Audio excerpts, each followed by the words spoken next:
The Seismic 7, Chapter 13, Part 2. I know I didn't make the best choices before. Miss McNamara starts to apologize again. Shut up, Kinsey says. Her hands are on her hips. You did awful things, but weirdly, you were the only adult at camp who ever cared about any of our group. I don't know why you screwed up so bad with Raquel and Eddie. Maybe because you thought you were saving the planet. Maybe because your race is trash or something. But now that you know you weren't saving the planet, you're here. At least trying to fix that. Sometimes people make crap choices, but I'm not my grandma. I'm willing to give second chances, especially when the survival of our whole continent depends on it. Miss McNamara squeezes her hat even tighter in her hands. I'm still not sure Raquel or Eddie are convinced, but neither of them say anything more. Whatever we do, we should get away from those tracking things, Wyatt says. I give him an appreciative nod. That, at least, we can all agree on straight away. Kinsey picks her belt up. Where are those creepy chips, anyway, she asks. They should be sewn into the inside of the belts, Miss McNamara says, finding her voice. She lowers her tablet and takes Kinsey's tool belt from her, then pulls out a pocket knife and cuts into it. Here. From the middle of the leather of Kinsey's tool belt, Miss McNamara pops out a small chip no bigger than a grain of rice. It falls to the ground, and Kinsey stomps on it repeatedly, even though I'm pretty sure it's small enough to just slide between the cracks of her boot. In fact, I double-check the ground when she's done to make sure it hasn't lodged itself into the sole of her shoe. That would entirely defeat the purpose. I hand Miss McNamara my belt next, and she removes the chip. Then she does the same for the rest of the group. As I clip the belt back on, I realize, in a way, I just made up my mind about Miss McNamara. I've trusted her to remove the tracking device. If she's lying, then I've already let her endanger us. I suck in a breath. This is one of those times where I have to make a choice and stick with it. Like Aunt Pauline would say when we were filming with only one camera and had to make the call about which angle we were going for. Own it, Bree. I nod to myself. Okay, owning it. Trusting Miss McNamara. About the volcano stuff, at least. Let's get you all some water, Miss McNamara says. There's a field station nearby for park rangers. It's not in use full time, but it should have a sink. Maybe even some stale snacks. But probably not, because bears. Because bears should be on a t-shirt, Kinsey says. There's some nervous laughter at that. I'm not sure any of us are in the mood to truly find anything funny, but I appreciate Kinsey for trying to lighten the atmosphere. Miss McNamara starts walking. Kinsey, Todd, and Wyatt follow. I stay back a moment because Raquel and Eddie don't budge. I don't trust her, Eddie says. I get that, I say. You don't know her. Do you? He retorts. Do you really know her? I wince. No, I guess not. At all, really. But if she's taking us to a ranger station, they'll probably have a phone there. You can call your families. Eddie falls silent at that. Some dandelion fluff floats past us on the breeze. Raquel uncrosses her arms. We wanted to find help, she says slowly. And if you guys are right about this McNamara lady, maybe we have. You have no idea how hard I'm trying right now to be objective about this. There's so much at stake. Oh, I know, I say, letting out a mirthless laugh at all that we're dealing with. We're literally trying to save the world. I guess that's why I don't want to risk passing up her plan. It's the only real idea we have to stop Dr. Greer. I can't think of anything else. Not if Dr. Greer's going to pull the trigger if she hears of anyone from the military or something coming into the park. Raquel stares into the distance. So you think we should go with her? Eddie asks Raquel a question.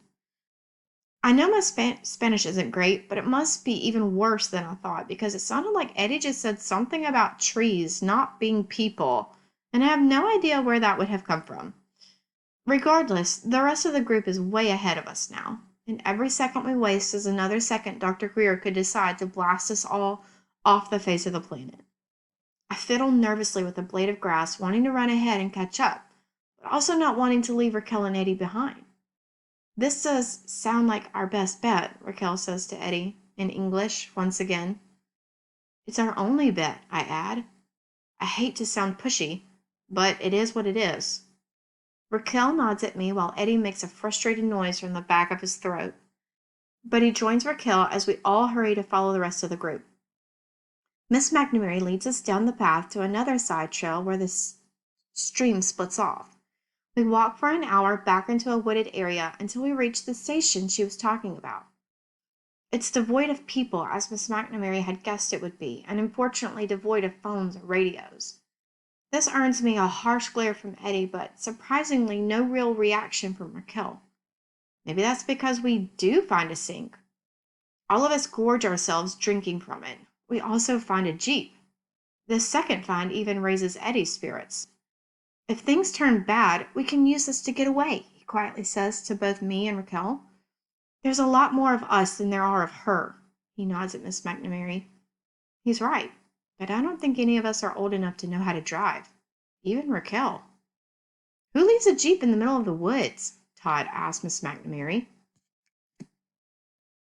It's for emergencies, Miss McNamara says. A handful of our stations have them. We're very lucky, so let's not look a gift horse in the mouth. Eddie climbs over the top of it to drop into the driver's seat and throw some leaves out the window. One thing. No keys. Let's hotwire it, Kinsey says. You can do that? Todd asks her. Nah, probably not, she says. I watched a YouTube video of it once, though. We're not hot-wiring the Jeep, Miss McNamara says. The keys are likely hidden somewhere around here. Anyway, that's protocol. The 7 of us hunt around the station looking for any hidey holes where car keys might be kept. It's a quick search, and after a few minutes, Todd finds them under a log that has a downward-facing arrow carved into it. Okay, worst hiding spot ever, he says. Useful if you've forgotten where the keys are, though, Miss McNamara says. She sounds much more like her usual cheery self now that we aren't all actively accusing her of kidnapping, murder, and worldwide terror plots. I hope she doesn't think we've all forgiven her, though. We climb into the vehicle. Wyatt takes the front seat. Kinsey, Todd, Eddie, Raquel, and I all squeeze into the back. Kinsey is practically on my lap. Then we hit the road. Riding in a Jeep is really loud, I quickly discover. I can only hear half of what Miss McNamara is saying as we drive. Something about wanting to park a good distance away so they don't get suspicious, and how there's a side entrance we can use to sneak in, but not being sure about how many guards might be there. As we travel back to the very place we'd been fleeing, I think about how if Miss McNamara really was tricked, then she's just set up the destruction of the park she lives for. I also realize that she is trusting us to save her park. 6 kids. We're her only hope. The enormity of what we're going to attempt to do seeps into my bones. I mean, earlier this summer we were told we were working to stop the supervolcano, but this time around it's so much more real. Back then, I guess, I always sort of assumed they would find someone else to replace me if I left, and while I knew the odds were high for the volcano to blow, they weren't literally a button push away. Everything has changed, but Miss McNamara still trusts us and still needs us. I swallow, trying to muster courage. I'm pretty sure I'm about to do the real-life equivalent of switching from challenge mode in Earthbuilder to Olympic tier. I arrive as far as Miss McNamara is willing to take us, and she stops the Jeep. We all climb out. For those of us in the back, it's more like we fall out, and regroup around the front of the Jeep. Okay, we need a distraction, Todd says. If there are guards, we have to split them apart if we have any hope of getting past them. And when we do encounter one, what do you suggest we do? I ask him. Todd clearly hadn't gotten that far, though his idea for a distraction probably is worth some consideration. How long will it take to fill up the tunnel with cement? Raquel asks. I'm not sure, Miss McNamara says. We'll need as much time as we can get. Distracting the guards might not be the best idea then, she says. Who knows how long we'd have to keep it up? Then what do we do? Kinsey asks. Kill them? Holy crap, Kinsey, no, Todd says, aghast. We'll have to capture them, Raquel says. Take them with us. How? I ask. Miss McNamara frowns. We're going to have to physically overtake them. Us? Todd asked, looking around at our team with serious doubt. What if there are like a whole ton of them? I asked. I'm with Todd on this one. It's not bad enough that we're all kids. We're all kids who were deliberately picked because we're scrawny. There shouldn't be, Miss McNamara says. Most are out looking for you. We had 14 men working for us total, so that's 16 people, including me and Dr. Greer. I saw at least 10 of them leave this morning. So 4 or less, Raquel says. That still sounds like a lot. Let's go up there and find out, Wyatt says. Without any better ideas, we edge through the woods in the direction of the caves. Thankfully, we don't encounter anyone along the way. They must have fanned out much farther than where we are by now. Okay, Miss McNamara whispers. See that big rock over to the left? We all nod. Just to the side of the main entrance, about half a person's height lower, there's a huge boulder. Behind that is another entrance, she says. If they're low on guards, they won't have many there. Maybe 1 or 2 at the most. That sounds like my kind of entrance, Kinsey says. Her face is flushed with adrenaline, making it almost as pink as the healing skin on its edges. Miss McNamara picks up a large stick. We need something to intimidate them with. I pull out my drill, which I've become rather attached to since the bear incident. How about this? She smiles at me. Yep, I wouldn't want to come near you with that thing. Do they have guns? Raquel asks. No, Miss McNamara answers. At least I don't think so. They never did to my knowledge. I don't think so isn't the answer I'm looking to hear from that kind of question. Let's hold half of us back in reserve, Raquel suggests. That way, if the first half gets attacked, we'll still have some of us available to come up with another plan. Miss McNamara regards her. You're a smart girl.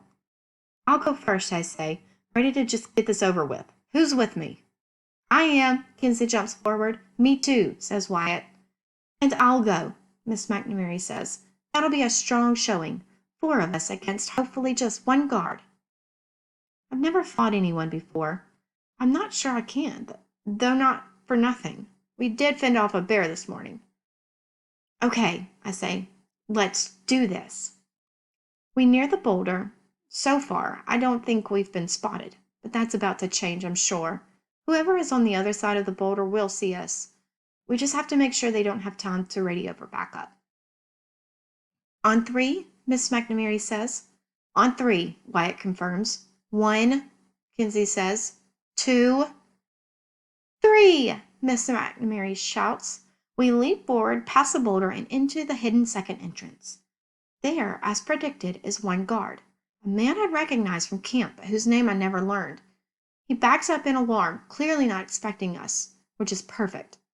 Miss McNamara dives at him, while Wyatt and I each go for an arm.